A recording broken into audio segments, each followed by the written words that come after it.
எல்லோருக்கும் வணக்கம். இது உங்கள் வேர்ல்ட் ரெஸ்லிங் தமிழ் சேனல். நான் உங்கள் ஆனந்த். இந்த வீடியோவில் சம் இன்ட்ரெஸ்டிங்கான ரெஸ்லிங் அப்டேட்ஸை பற்றி பார்க்க போகிறோம். ஸோ வீடியோக்குள்ளே போகிறதுக்கு முன்னாடி நம்மளோட சேனலை நீங்கள் சப்ஸ்கிரைப் பண்ணல அப்படின்னா சப்ஸ்கிரைப் பண்ணிக்கங்க. ஆல்ரெடி சப்ஸ்கிரைப் பண்ணவங்க பக்கத்தில் இருக்க பெல் ஐக்கானை கிளிக் பண்ணி ஆல் அப்படின்னு கொடுத்துக்குங்க. அதே சமயம் கீழே டிஸ்கிரிப்ஷனில் நம்மளோட வாட்ஸ்அப் டெலகிராம் சேனல் இருக்கும், அதை கிளிக் பண்ணி ஃபாலோ பண்ணி வச்சுக்கோங்க. அதில் நிறைய அப்டேட் வந்து பார்த்திங்கன்னா நான் முன்னாடியே கொடுத்துட்ருக்கேன். மறக்காமல் அதை ஃபாலோ பண்ணி வச்சுக்கோங்க. இப்போ வாங்க வீடியோக்குள்ளே போகலாம்.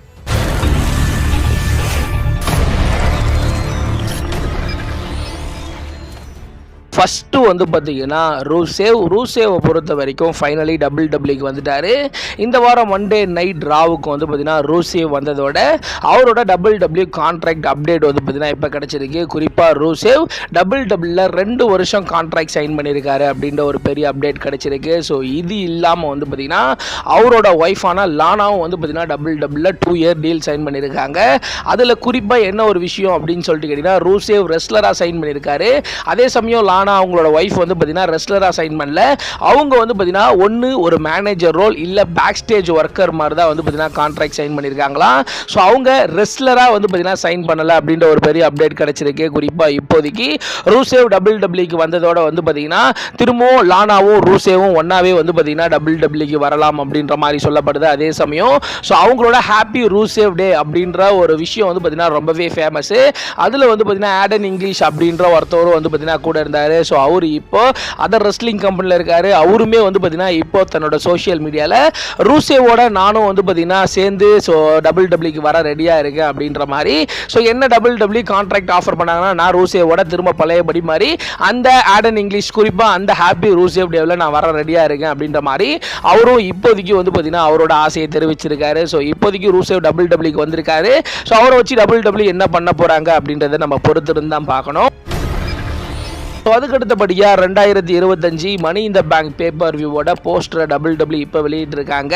ஸோ அதில் வந்து பார்த்தீங்கன்னா கிட்டத்தட்ட ஜான் சீனா, கோடி ரோட்ஸ், அதே சமயம் வந்து பார்த்தீங்கன்னா பென்டா அப்படின்னு சொல்லிட்டு பல பேரோட ஃபோட்டோஸ் வந்து பார்த்தீங்கன்னா இருக்குது. அதுலேயும் குறிப்பாக வந்து பார்த்தீங்கன்னா ஜூன் மாதம் 7ஆம் தேதி, குறிப்பாக வந்து பார்த்தீங்கன்னா மே மாதம் 10ஆம் தேதி பேக்லாஷ் பேப்பர் வியூ முடிஞ்சதுக்கப்புறம் அடுத்த பேப்பர் வியூ வந்து பார்த்தீங்கன்னா ஜூன் மாதம் 7ஆம் தேதி மணி இந்த பேங்க் பேப்பர் வியூ நடக்க போகுது. ஜான் சீனா மட்டும் அட்வர்டைஸ்மெண்ட் பண்ணி வந்து பார்த்தீங்கன்னா வச்சிருக்காங்க. ஸோ மேபி ஜான் சீனா மணி இந்த பேங்க் பேப்பர் வியூவில் மேட்ச் இருக்கும் அப்படின்ற மாதிரி எதிர்பார்க்கப்படுது. ஸோ மணி இந்த பேங்க் பேப்பர் வியூ தொடர்ந்து டபிள்யூ 2025க்கான சர்வைவர் சீரியஸ் பேப்பர் வியூ வந்து பார்த்தீங்கன்னா கன்ஃபார்ம் பண்ணியிருக்காங்க. குறிப்பாக வந்து பார்த்தீங்கன்னா 2025 சர்வைவர் சீரியஸ் பேப்பர் வியூவை பொறுத்த வரைக்கும் ஒரு பெரிய அரினால டபிள்யூ நடத்த போகிறாங்க.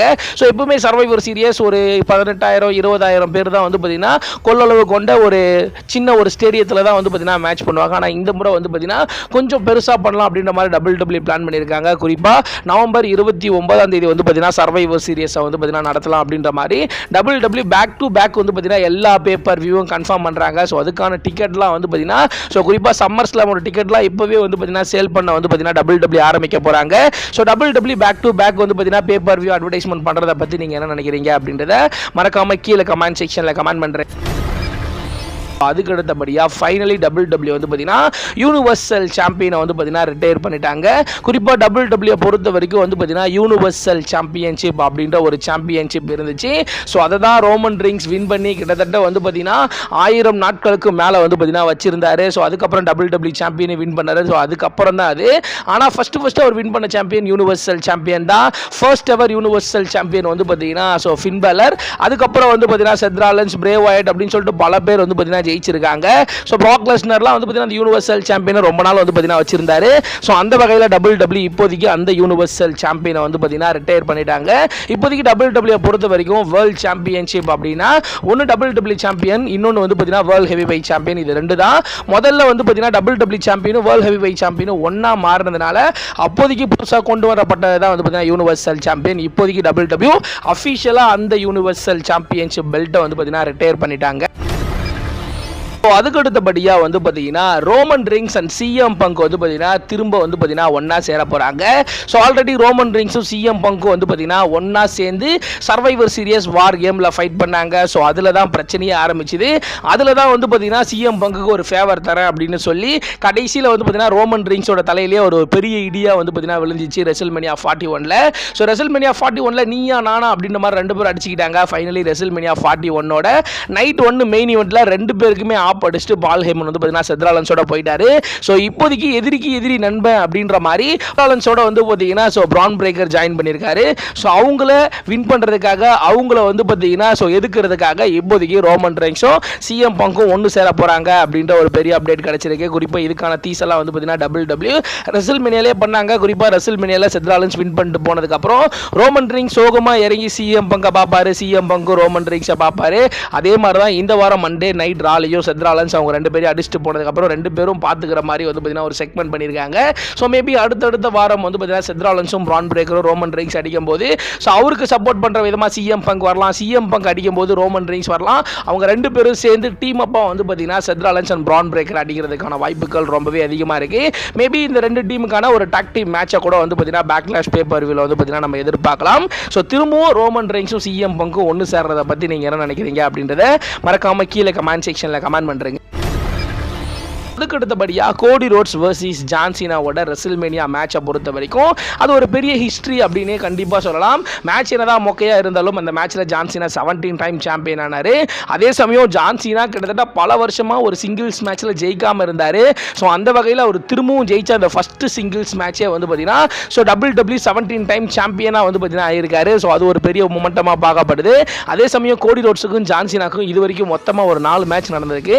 அந்த 4 மேட்ச்லையுமே ஜான் சீனா தான் வந்து பார்த்தீங்கன்னா வின் பண்ணியிருக்காரு. குறிப்பாக அப்போ ஜான் சீனா டாப் காயா இருக்கும்போது ஸோ அவர் கோடி ரோட்ஸை பீட் பண்ணுறது பெரிய விஷயம் இல்லை. இப்போ ஜான் சீனா கோடி ரோட்ஸ் டாப் காயா இருக்கும்போது அவரை வந்து பார்த்தீங்கன்னா பீட் பண்ணியிருக்காரு. ஸோ அவங்க ரெண்டு பேருக்கும் நடந்த 4 மேட்ச்சில் 4லையுமே வந்து பார்த்தீங்கன்னா ஜான் சீனா வின் பண்ணியிருக்காரு. மேபி இவங்க ரெண்டு பேருக்கும் திரும்பவும் ஒரு ரீமேட்ச் வர்றதுக்கான வாய்ப்பு இருக்குது. அது சம்மர் ஸ்லாமோ இல்லை வந்து பார்த்தீங்கன்னா ஜான் சீனாவோட அந்த கடைசி டைம் இந்த லாஸ்ட் ரன்ல கடைசியில் வந்து பார்த்தீங்கன்னா அவங்க ரெண்டு பேருக்கும் மேட்ச் வர்றதுக்கான வாய்ப்பு இருக்குது. ஸோ அதுலேயாச்சும் கோடி வின் பண்ணுவாரா அப்படின்றத நம்ம பொறுத்திருந்து பார்க்கணும். அதுக்கு அடுத்தபடியாக த ராக் வந்து பார்த்தீங்கன்னா ஸோ நேற்று நடந்த பேட் மேக்கஃபியோட அந்த ஷோவில் வந்து பார்த்தீங்கன்னா நிறைய விஷயம் சொன்னார். அதை பற்றி நான் டீட்டெயில்டாக ஒரு வீடியோ போட்டிருக்கேன். அந்த வீடியோ பார்க்கல அப்படின்னா போயிட்டு மறக்காமல் பாருங்கள். ஸோ அதில் வந்து பார்த்தீங்கன்னா த ராக் முக்கியமாக ஒரு விஷயம் சொன்னார். ஸோ என்ன சொன்னார் அப்படின்னு சொல்லிட்டு கேட்டிங்கன்னா டபிள்யூல இருக்க ஒரு டாப் சூப்பர் ஸ்டார் வந்து பார்த்தீங்கன்னா என்னோட சோல் சேலுக்கு இருக்குது அப்படின்ற மாதிரி சொன்னார் அப்படின்ற மாதிரி சொல்லியிருக்காரு. ஸோ யார் அந்த டாப் சூப்பர் ஸ்டார் அப்படின்ட்டு தெரில. ஸோ ராக் வந்து பார்த்தீங்கன்னா இது அஃபிஷியலாகவே வந்து பார்த்தீங்கன்னா சொல்லியிருக்காரு. குறிப்பாக வந்து பார்த்தீங்கன்னா ஒரு பெரிய சூப்பர் ஸ்டார் என்னோட சோல் வந்து பார்த்தீங்கன்னா சேலுக்கு இருக்கு அப்படின்ற மாதிரி சொல்லியிருக்காரு அப்படின்ற மாதிரி சொல்லப்படுது.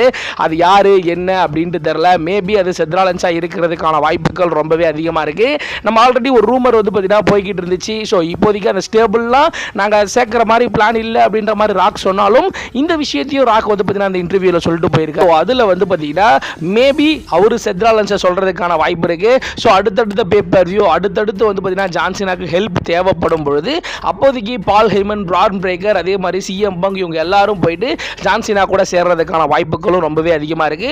ஒரு டாப் சூப்பர் ஸ்டார் வந்து பார்த்தீங்கன்னா என்னோட சோல் சேலுக்கு இருக்கு அப்படின்ற மாதிரி ராக் வந்து பார்த்தீங்கன்னா சொல்லியிருக்காரு. ஸோ அது யாரா இருக்கும்? மேபி அது ட்ரூ மேக்கின்டையரா இருக்கலாம், இல்லை செத்ராலன்ஸா இருக்கலாம். அது யாரா இருக்கும் அப்படின்றத உங்களுக்கு என்ன தோணுதோ அதை மறக்காம கீழே வந்து பார்த்தீங்கன்னா கமெண்ட் செக்ஷனில் கமெண்ட் பண்ணுறேங்க. இந்த ஒரு வீடியோ உங்களுக்கு பிடிச்சிருந்துச்சு அப்படின்னா லைக் பண்ணுங்க, ஷேர் பண்ணுங்க, மறக்காம சப்ஸ்கிரைப் பண்ணுங்க. அப்படியே டிஸ்கிரிப்ஷன் நம்மளுடைய ஃபேஸ்புக், ட்விட்டர், இன்ஸ்டாகிராமோட பேஜ் இருக்கு. அதை கிளிக் பண்ணி ஃபாலோ பண்ணி வச்சுக்கோங்க.